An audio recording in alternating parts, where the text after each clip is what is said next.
జోహార్ మాన్య శ్రీ కాంశీరామ్ గారు, జోహార్ కాంశీరామ్ గారు, జోహార్ కాంశీరామ్ గారు. వర్ధిల్లాలి ఎస్సీ ఎస్టీ బీసీ మైనార్టీల ఐక్యత, వర్ధిల్లాలి ఎస్సీ ఎస్టీ బీసీ మైనార్టీల ఐక్యత. చాలాసేపటి నుంచి మనమందరం ఇక్కడ కూర్చుని చాలా విషయాలు చర్చిస్తూ ఉన్నాం. ఈ కార్యక్రమానికి అధ్యక్షత వహించినటువంటి మన ప్రియతమ నాయకులు, ఆయన ఒక మంచి పెద్ద ఉద్యోగం చేసి శుభ్రంగా పిల్లలతో మనవళ్ళతో శుభ్రంగా హాయిగా జీవించాల్సిన పరిస్థితి.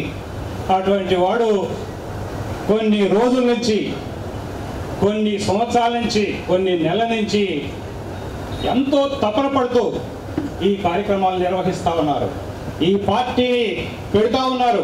ఈ పార్టీని ముందుకు తీసుకెళ్ళి ఎవరైతే పేదవాళ్ళు ఉన్నారో, ఇందాక నుంచి వింటా ఉన్నాం మన పరంజ్యోతి గారి మాటలు, మన అధ్యక్షుడు వారు. నిజంగా ఆయన ఈ రాష్ట్ర కోఆర్డినేటర్గా ఉంటూ ఎంతో కష్టపడుతున్నటువంటి వ్యక్తి. ఆ వయసులో రెస్ట్ తీసుకున్నటువంటి వయసులో. అందుకే నేను చెప్తా ఉన్నాను, మనమందరం కూడా కొంతమందిని ఆదర్శంగా తీసుకోవాల్సిన అవసరం ఉంది. ఈరోజు కాంశీరామ్ గారిని మనం ఆదర్శంగా తీసుకోవాల్సిన అవసరం ఉంది. అలానే పరంజ్యోతి గారిని ఆదర్శంగా తీసుకోవాల్సిన అవసరం ఉంది. అలానే మన డీజీపీ గారు ఎంత రెస్ట్ తీసుకోవాల్సిన అవసరం ఉంది. ఆయన ఒక ఐపీఎస్ ఆఫీసర్గా ఉమ్మడి రాష్ట్రానికే డీజీపీ పోలీస్ బాస్గా పనిచేసినటువంటి వ్యక్తి వద్దు నుంచి మన న్యాయం, మన న్యాయం, మన సమాజం, మన సమాజం. ఆయనకు అన్యాయం జరిగిందా? ఎక్కడ జరగల. ఆయన శుభ్రంగా కాంపిటీషన్లో బ్రహ్మాండంగా ఐపీఎస్ ఆఫీసర్ అయ్యాడు, బ్రహ్మాండంగా రిటైర్ అయ్యారు, మంచి ఉద్యోగం చేశారు, బ్రహ్మాండంగా ఉన్నారు. కానీ ఆయనకు అన్యాయం జరగల. అయినా కానీ మన జాతి కోసం పనిచేస్తున్నటువంటి మన డీజీపీ గారికి నేను మనస్ఫూర్తిగా వారిని ధన్యవాదాలు తెలుపుతా ఉన్నాను. అలానే మనం ఇందాక నుంచి మాట్లాడుకుంటా ఉన్నాం, చాలా అన్యాయాలు జరిగినాయి, రాజ్యాంగం సరిగ్గా లేదు, ఈ పార్టీలు మనకు న్యాయం చేయట్లేదు అనుకున్న పరిస్థితుల్లో ఒక పార్టీలో, ఒక మంచి పార్టీలో, బహుజన్ సమాజ్ పార్టీలో, బహుజన్ సమాజ్ పార్టీ అంటే ఒక పేదల పార్టీ, అటువంటి పార్టీలో ఎమ్మెల్యేగా నిలబడి ఈ రాష్ట్రంలోనే వారికి ఏకైక ఎమ్మెల్యేగా పనిచేసినటువంటి లక్ష్మీరాజరావు గారు, ఆయన కూడా రెస్ట్ తీసుకోవాల్సిన అవసరం ఉన్నది.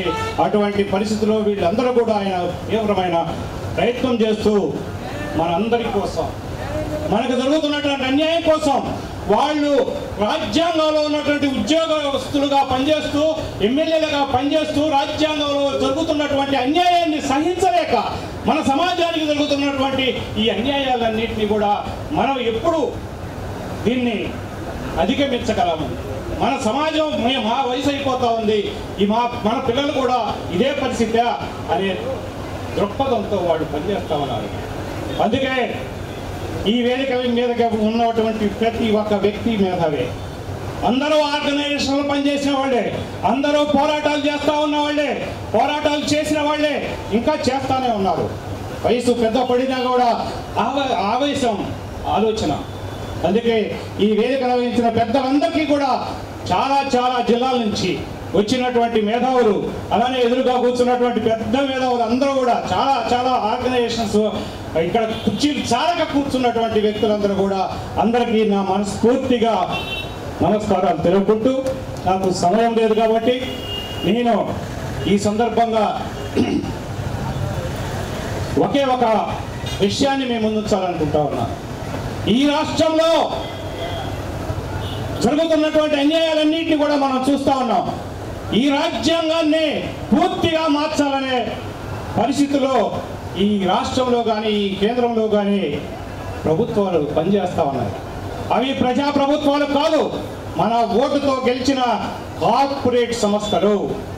ఇక్కడ కార్పొరేట్ సంస్థకి చంద్రబాబు నాయుడు గారు చైర్మన్ అయితే, అక్కడ కార్పొరేట్ సంస్థకి మన మోడీ గారు.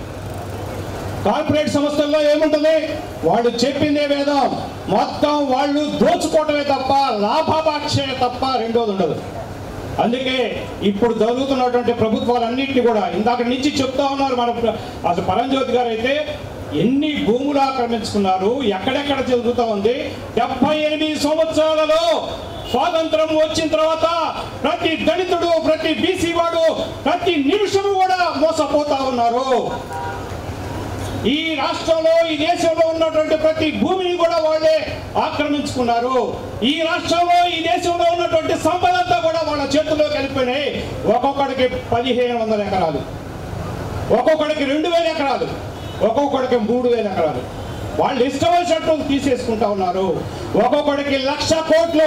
మీరు టీవీలు పెడితే ఎక్కడ చూసినా కానీ వాడు 1,00,000 కోట్లు కొట్టేశాడని వాడిని జైల్లో వీడు పెడతాడు, వీడు 1,00,000 కోట్లు కొట్టేశాడని వీడు జైల్లో పెడతాడు.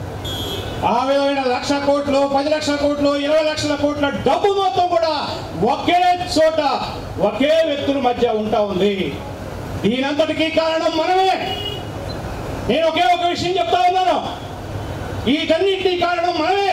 ఎన్ని పోరాటాలు చేసినా, ఇంతమంది చెప్తున్నా కూడా మనకి ఏ మాత్రము ఎక్కట్లేదు. నక్సలైట్లు తుపాకీ పట్టుకొని ఈ రాజ్యాన్ని మార్చాలని వాళ్ళు తీవ్రమైన ప్రయత్నం చేసి వాళ్ళు ఫెయిల్ అయిపోయారు. వాళ్ళని పూర్తిగా అణిచివేసేశారు. కానీ మనకి తుపాకీ కంటే కూడా బలమైన ఆయుధం మన చేతిలో ఉంటే ఆ ఆయుధాన్ని వాడికి ఇచ్చేసి మనం దేవుడిస్తా ఉన్నాం. ఇది ఒక్కటే మార్గం. నీ చేతిలో ఉన్న ఈ తుపాకీని బయటికి తీయపోతే, నీ చేతిలో ఉన్న ఆయుధాన్ని నువ్వు బయటికి తీసుకోవాలి, నీకు నువ్వు ఉపయోగించుకోని పక్షంలో నువ్వు ఎప్పుడు కూడా ఈ 78 సంవత్సరాలు కాదు, ఇంకో 57 అయినా కానీ నీ పిల్లలు, నీ మనవాళ్ళు కూడా ఇంకా దారుణంగా. ఇప్పుడు మేమన్నా కొద్దిగా చదువుకొని ఈ కాంపిటీషన్లో డీజీపీగా, ఎమ్మెల్యేలుగా కొంత మాకు ఒక సామాజిక దృక్పథం ఉండటం వల్ల కొంచెం సక్సెస్ అయిన ఉద్యోగస్తులు చాలా మంది ఉన్నారు. కానీ ముందు ఏ ఒక్క పిల్లవాడు సక్సెస్ కాడు. మీరు గమనించండి, ఏ యూనివర్సిటీ కానీ, ఏ విద్య కానీ, ఏ హాస్పిటల్ కానీ మొత్తం కూడా ప్రైవేటైజేషన్. ఇందాక చెప్పారు, కార్పొరేట్ పీపుల్ వాళ్ళ దగ్గరే వాళ్ళ చేతుల్లో పెట్టుకొని మీకు ఏది కూడా అందని పరిస్థితి, మన పిల్లలకి ఏది కూడా అందని పరిస్థితి వస్తూ ఉంది. కాబట్టి దయచేసి సోదరులారా, నేను ఒకే ఒకటి చెప్తా ఉన్నాను, 2029 కల్లా సాధిస్తాం, రాజ్యాధికారాన్ని సాధిస్తాం,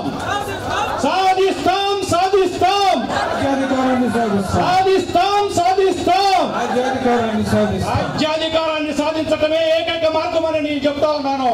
మా బీసీ సమన్వయ కమిటీ ద్వారా ఇటువంటి ఏబిఎస్పీ కాదు, ఈ రాష్ట్రంలో ఉన్నటువంటి అన్ని సంఘాలని అందరినీ కలుపుకొని ఏదైతే బాగా పనిచేస్తా ఉందో వాళ్ళతో కలిసి పనిచేస్తూ ఈ రాష్ట్రంలో రాజ్యాధికారమే ఏకైక ఏజెండాగా, రాజ్యాధికారం ఒక్కటే తప్ప వేరు ఏ పోరాటం చేసినా 78 సంవత్సరాల్లో ఇంతవరకు మనం ఏది సాధించలేని పరిస్థితి. కాబట్టి మన వాళ్ళకి మన ఓటుని మనం వేసుకుందాం, మన ఓటుని మనం వేసుకుందాం.